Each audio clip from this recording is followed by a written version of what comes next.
ಬೆಳಗಾವಿಯ DCC bank ಚುನಾವಣೆ ಅಖಾಡಕ್ಕೆ ಘಟಾನುಘಟಿ ನಾಯಕರೇ ಧುಮುಕಿದ್ದಾರೆ. ಆರಂಭದಲ್ಲಿಯೇ ಜಾರಕಿಹೊಳಿ ಬ್ರದರ್ಸ್ ಬೆಂಬಲಿಗರು ಮೇಲುಗೈಯನ್ನ ಸಾಧಿಸಿದ್ದಾರೆ. ಇತ್ತ ಕತ್ತಿ ಸೌದಿ ಪ್ಲಾನ್ ಏನು ಅನ್ನೋದೇ ಇನ್ನೂ ಕೂಡ ಸಸ್ಪೆನ್ಸ್ ಆಗಿದೆ. ಕಾರಣ ಎಲ್ಲರೂ ಇದನ್ನ ಪ್ರತಿಷ್ಠೆಯಾಗಿ ತೆಗೆದುಕೊಂಡಿದ್ದಾರೆ.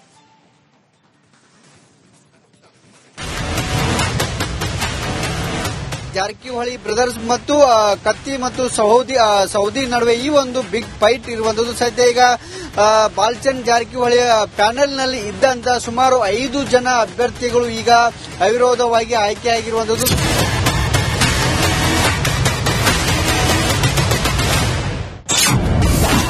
ಬೆಳಗಾವಿ ಡಿಸಿಸಿ ಬ್ಯಾಂಕ್ ಚುಕ್ಕಾಣಿಗೆ ತಂತ್ರ ಪ್ರತಿತಂತ್ರ.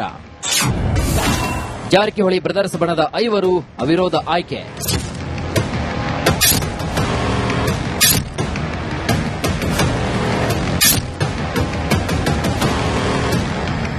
ಬೆಳಗಾವಿಯಲ್ಲಿ ಡಿಸಿಸಿ ಬ್ಯಾಂಕ್ ಚುನಾವಣೆಯ ಘಟಾನುಘಟಿಗಳ ಶಕ್ತಿ ಪ್ರದರ್ಶನಕ್ಕೆ ವೇದಿಕೆಯಾಗಿದೆ. ನಾಮಪತ್ರ ಸಲ್ಲಿಕೆ ಪ್ರತಿಕ್ರಿಯೆ ಮುಕ್ತಾಯವಾಗಿದೆ. 16 ನಿರ್ದೇಶಕ ಸ್ಥಾನಕ್ಕೆ ಚುನಾವಣೆ ನಡೀತಾ ಇದ್ದು ಅಕ್ಟೋಬರ್ 19ರಂದು ಮತದಾನ ನಡೆಯಲಿದೆ. ಬೆಳಗಾವಿ ಡಿಸಿಸಿ ಬ್ಯಾಂಕ್ ದಂಗಲ್ನಲ್ಲಿ ಜಾರಕಿಹೊಳಿ ಬ್ರದರ್ಸ್ ಮ್ಯಾಜಿಕ್ ಮಾಡಿದ್ದಾರೆ. 16ರಲ್ಲಿ 6 ಮಂದಿ ನಿರ್ದೇಶಕರ ಅವಿರೋಧ ಆಯ್ಕೆ ಫಿಕ್ಸ್ ಎನ್ನಲಾಗುತ್ತಿದೆ. ರಾಜಕೀಯ ವೈರಿಗಳಿಗೆ ಜಾರಕಿಹೊಳಿ ಬ್ರದರ್ಸ್ ಈಗ ಶಾಕ್ ಅನ್ನು ಕೂಡ ಕೊಟ್ಟಿರುವಂತದ್ದು. ಸೈಲೆಂಟ್ ಆಗಿ ಡಿಸಿಸಿ ಬ್ಯಾಂಕ್ ಚುನಾವಣೆಯಲ್ಲಿ ಕತ್ತಿ ಬಣಕ್ಕೆ ಏನು ಶಾಕ್ ಅನ್ನು ಕೂಡ ಈಗ ಕೊಟ್ಟಿರುವಂತದ್ದು. ನಾಮಪತ್ರ ಸಲ್ಲಿಕೆ ಸಮಯ ಮುಕ್ತಾಯ ಆಗ್ತಿದ್ದಂತೆ ಇಲ್ಲಿ ಜಾರಕಿಹೊಳಿ ಪೆನಲ್ ಇಂದ ವಿಜಯೋತ್ಸವ ಕೂಡ ಮಾಡಲಾಗಿದೆ. ರಾಜಕೀಯ ಭವಿಷ್ಯ ನಿರ್ಧರಿಸುವ ಚುನಾವಣೆಗೆ ಘಟಾನುಘಟಿ ನಾಯಕರೇ ಸ್ಪರ್ಧಿಸಿದ್ದಾರೆ. ಹಾಲಿ ಮಾಜಿ ಶಾಸಕರು ಸೇರಿ ಮಾಜಿ ಸಂಸದರು ನಿರ್ದೇಶಕ ಸ್ಥಾನಕ್ಕೆ ಸ್ಪರ್ಧಿಸಿದ್ದಾರೆ. ಜಾರಕಿಹೊಳಿ ಬ್ರದರ್ಸ್ 13 ಜನರ ಟೀಮ್ ಅನ್ನ ರೆಡಿ ಮಾಡಿ ನಾಮಪತ್ರವನ್ನು ಸಲ್ಲಿಸಿದ್ದಾರೆ. ಅಥಣಿ, ಕಾಗವಾಡ ಮತ್ತು ಚಿಕ್ಕೋಡಿ ತಾಲೂಕಿನಲ್ಲಿ ಯಾವುದೇ ಅಭ್ಯರ್ಥಿಗಳನ್ನ ತಮ್ಮವರನ್ನ ಅಖಾಡಕ್ಕಿಳಿಸಿದ್ದಾರೆ.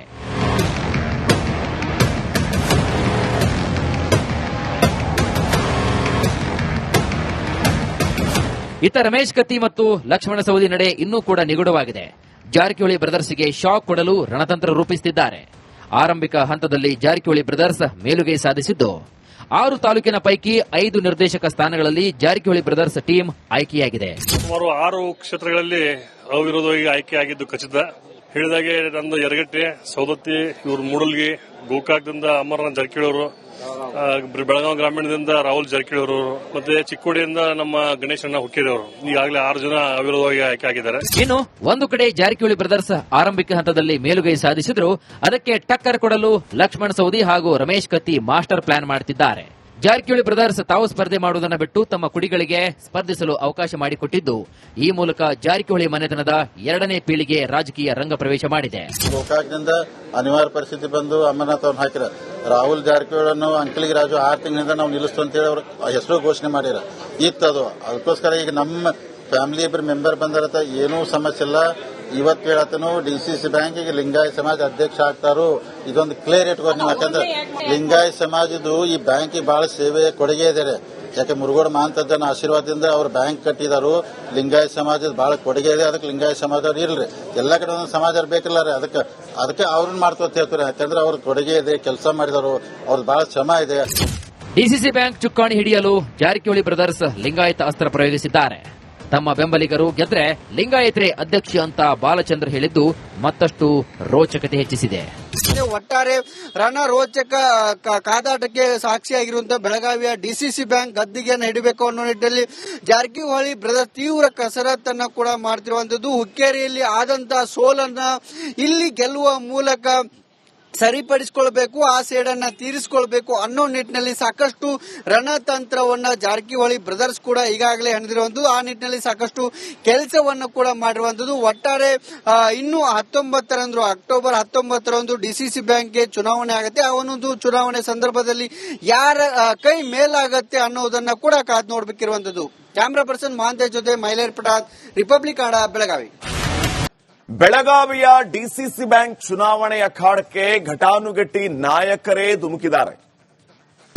ಆರಂಭದಲ್ಲಿಯೇ ಜಾರಕಿಹೊಳಿ ಬ್ರದರ್ಸ್ ಬೆಂಬಲಿಗರು ಮೇಲುಗೈಯನ್ನ ಸಾಧಿಸಿದ್ದಾರೆ.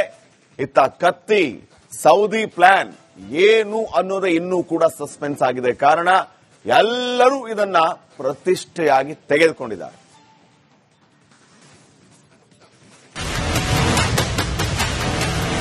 ಜಾರಕಿಹೊಳಿ ಬ್ರದರ್ಸ್ ಮತ್ತು ಕತ್ತಿ ಮತ್ತು ಸೌದಿ ನಡುವೆ ಈ ಒಂದು ಬಿಗ್ ಫೈಟ್ ಇರುವಂತದ್ದು. ಸದ್ಯ ಈಗ ಬಾಲಚಂದ್ರ ಜಾರಕಿಹೊಳಿ ಪ್ಯಾನೆಲ್ ನಲ್ಲಿ ಇದ್ದಂತ ಸುಮಾರು 5 ಜನ ಅಭ್ಯರ್ಥಿಗಳು ಈಗ ಅವಿರೋಧವಾಗಿ ಆಯ್ಕೆಯಾಗಿರುವಂತದ್ದು.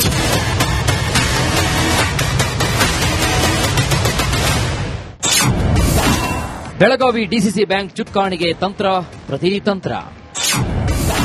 ಜಾರಕಿಹೊಳಿ ಬ್ರದರ್ಸ್ ಬಣದ 5 ಅವಿರೋಧ ಆಯ್ಕೆ.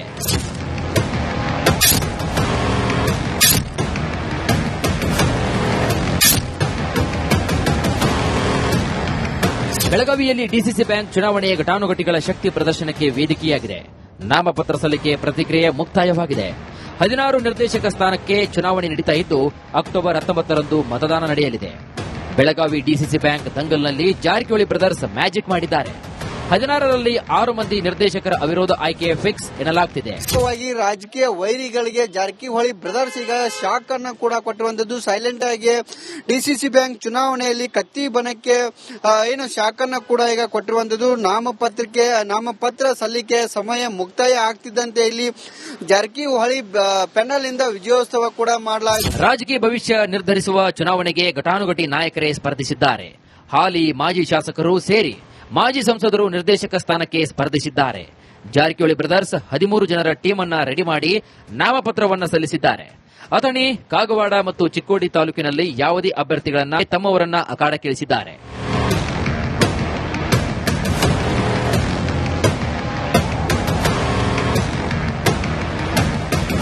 ಇತ್ತ ರಮೇಶ್ ಕತ್ತಿ ಮತ್ತು ಲಕ್ಷ್ಮಣ ಸವದಿ ನಡೆ ಇನ್ನೂ ಕೂಡ ನಿಗೂಢವಾಗಿದೆ. ಜಾರಕಿಹೊಳಿ ಬ್ರದರ್ಸ್ಗೆ ಶಾಕ್ ಕೊಡಲು ರಣತಂತ್ರ ರೂಪಿಸುತ್ತಿದ್ದಾರೆ. ಆರಂಭಿಕ ಹಂತದಲ್ಲಿ ಜಾರಕಿಹೊಳಿ ಬ್ರದರ್ಸ್ ಮೇಲುಗೈ ಸಾಧಿಸಿದ್ದು 6 ತಾಲೂಕಿನ ಪೈಕಿ 5 ನಿರ್ದೇಶಕ ಸ್ಥಾನಗಳಲ್ಲಿ ಜಾರಕಿಹೊಳಿ ಬ್ರದರ್ಸ್ ಟೀಮ್ ಆಯ್ಕೆಯಾಗಿದೆ. ಸುಮಾರು 6 ಕ್ಷೇತ್ರಗಳಲ್ಲಿ ಅವಿರೋಧವಾಗಿ ಆಯ್ಕೆಯಾಗಿದ್ದು ಖಚಿತ. ಹೇಳಿದಾಗೆ ನಂದು ಯರಗಟ್ಟೆ, ಸೌದತ್ತಿ, ಇವರು ಮೂಡಲ್ಗಿ, ಗೋಕಾಕ್ದಿಂದ ಅಮರನಾಥ್ ಜಾರಕಿಹೊಳಿ ಅವರು, ಬೆಳಗಾವಿ ಗ್ರಾಮೀಣದಿಂದ ರಾಹುಲ್ ಜಾರಕಿಹೊಳಿ ಅವರು, ಮತ್ತೆ ಚಿಕ್ಕೋಡಿಯಿಂದ ನಮ್ಮ ಗಣೇಶಣ್ಣ ಹುಕ್ಕೇರಿಯವರು ಈಗಾಗಲೇ 6 ಜನ ಅವಿರೋಧವಾಗಿ ಆಯ್ಕೆ ಆಗಿದ್ದಾರೆ. ಇನ್ನು ಒಂದು ಕಡೆ ಜಾರಕಿಹೊಳಿ ಬ್ರದರ್ಸ್ ಆರಂಭಿಕ ಹಂತದಲ್ಲಿ ಮೇಲುಗೈ ಸಾಧಿಸಿದ್ರು ಅದಕ್ಕೆ ಟಕ್ಕರ್ ಕೊಡಲು ಲಕ್ಷ್ಮಣ ಸವದಿ ಹಾಗೂ ರಮೇಶ್ ಕತ್ತಿ ಮಾಸ್ಟರ್ ಪ್ಲಾನ್ ಮಾಡುತ್ತಿದ್ದಾರೆ. ಜಾರಕಿಹೊಳಿ ಬ್ರದರ್ಸ್ ತಾವು ಸ್ಪರ್ಧೆ ಮಾಡುವುದನ್ನು ಬಿಟ್ಟು ತಮ್ಮ ಕುಡಿಗಳಿಗೆ ಸ್ಪರ್ಧಿಸಲು ಅವಕಾಶ ಮಾಡಿಕೊಟ್ಟಿದ್ದು ಈ ಮೂಲಕ ಜಾರಕಿಹೊಳಿ ಮನೆತನದ 2ನೇ ಪೀಳಿಗೆ ರಾಜಕೀಯ ರಂಗ ಪ್ರವೇಶ ಮಾಡಿದೆ. ಗೋಕಾಕ್ನಿಂದ ಅನಿವಾರ್ಯ ಪರಿಸ್ಥಿತಿ ಬಂದು ಅಮರನಾಥ್ ಅವ್ರನ್ನ ಹಾಕಿರ. ರಾಹುಲ್ ಜಾರಕಿಹೊಳಿ ಅಂಕಲಿಗೆ ರಾಜು 6 ತಿಂಗಳಿಂದ ನಾವು ನಿಲ್ಲಿಸ್ತು ಅಂತೇಳಿ ಅವ್ರ ಹೆಸರು ಘೋಷಣೆ ಮಾಡಿರ. ಇತ್ತದು ಅದಕ್ಕೋಸ್ಕರ ಈಗ ನಮ್ಮ ಫ್ಯಾಮಿಲಿ ಇಬ್ಬರು ಮೆಂಬರ್ ಬಂದಿರತ್ತ ಏನೂ ಸಮಸ್ಯೆ ಇಲ್ಲ. ಇವತ್ತು ಹೇಳತ್ತನು ಡಿಸಿಸಿ ಬ್ಯಾಂಕಿಗೆ ಲಿಂಗಾಯತ್ ಸಮಾಜ ಅಧ್ಯಕ್ಷ ಆಗ್ತಾರು. ಇದೊಂದು ಕ್ಲಿಯರ್ ಇಟ್ಕೊಂಡು ನೀವು, ಯಾಕಂದ್ರೆ ಲಿಂಗಾಯತ್ ಸಮಾಜದ್ದು ಈ ಬ್ಯಾಂಕಿಗೆ ಬಹಳ ಸೇವೆ ಕೊಡುಗೆ ಇದೆ.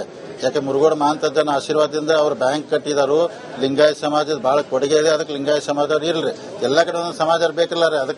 ಅದಕ್ಕೆ ಅವ್ರನ್ನ ಮಾಡ್ತೋತ ಹೇಳ್ತಾರೆ. ಯಾಕಂದ್ರೆ ಅವ್ರ ಕೊಡುಗೆ ಇದೆ, ಕೆಲಸ ಮಾಡಿದಾರು, ಅವ್ರದ್ದು ಬಹಳ ಶ್ರಮ ಇದೆ. ಡಿಸಿಸಿ ಬ್ಯಾಂಕ್ ಚುಕ್ಕಾಣಿ ಹಿಡಿಯಲು ಜಾರಕಿಹೊಳಿ ಬ್ರದರ್ಸ್ ಲಿಂಗಾಯತ ಅಸ್ತ್ರ ಪ್ರಯೋಗಿಸಿದ್ದಾರೆ. ತಮ್ಮ ಬೆಂಬಲಿಗರು ಗೆದ್ರೆ ಲಿಂಗಾಯತರೇ ಅಧ್ಯಕ್ಷ ಅಂತ ಬಾಲಚಂದ್ರ ಹೇಳಿದ್ದು ಮತ್ತಷ್ಟು ರೋಚಕತೆ ಹೆಚ್ಚಿಸಿದೆ. ಒಟ್ಟಾರೆ ರೋಚಕ ಕಾದಾಟಕ್ಕೆ ಸಾಕ್ಷಿಯಾಗಿರುವಂತಹ ಬೆಳಗಾವಿಯ ಡಿಸಿಸಿ ಬ್ಯಾಂಕ್ ಗದ್ದಿಗೆಯನ್ನು ಹಿಡಿಬೇಕು ಅನ್ನೋ ನಿಟ್ಟಿನಲ್ಲಿ ಜಾರಕಿಹೊಳಿ ಬ್ರದರ್ಸ್ ತೀವ್ರ ಕಸರತ್ತನ್ನ ಕೂಡ ಮಾಡ್ತಿರುವಂತದ್ದು. ಹುಕ್ಕೇರಿಯಲ್ಲಿ ಆದಂತಹ ಸೋಲನ್ನ ಇಲ್ಲಿ ಗೆಲ್ಲುವ ಮೂಲಕ ಸರಿಪಡಿಸಿಕೊಳ್ಬೇಕು, ಆ ಸೇಡನ್ನ ತೀರಿಸಿಕೊಳ್ಬೇಕು ಅನ್ನೋ ನಿಟ್ಟಿನಲ್ಲಿ ಸಾಕಷ್ಟು ರಣತಂತ್ರವನ್ನ ಜಾರಕಿಹೊಳಿ ಬ್ರದರ್ಸ್ ಕೂಡ ಈಗಾಗಲೇ ಹಣಿದಿರುವಂತದ್ದು. ಆ ನಿಟ್ಟಿನಲ್ಲಿ ಸಾಕಷ್ಟು ಕೆಲಸವನ್ನು ಕೂಡ ಮಾಡಿರುವಂತದ್ದು. ಒಟ್ಟಾರೆ ಇನ್ನು 19ರಂದು ಅಕ್ಟೋಬರ್ 19ರಂದು ಡಿಸಿಸಿ ಬ್ಯಾಂಕ್ಗೆ ಚುನಾವಣೆ ಆಗುತ್ತೆ. ಆ ಒಂದು ಚುನಾವಣೆ ಸಂದರ್ಭದಲ್ಲಿ ಯಾರ ಕೈ ಮೇಲಾಗತ್ತೆ ಅನ್ನೋದನ್ನ ಕೂಡ ಕಾದು ನೋಡ್ಬೇಕಿರುವಂತದ್ದು. ಕ್ಯಾಮ್ರಾ ಪರ್ಸನ್ ಮಹಾಂತೇಶ್ ಜೊತೆ ಮೈಲೇರ್ ಪಟಾತ್, ರಿಪಬ್ಲಿಕ್ ಕನ್ನಡ, ಬೆಳಗಾವಿ.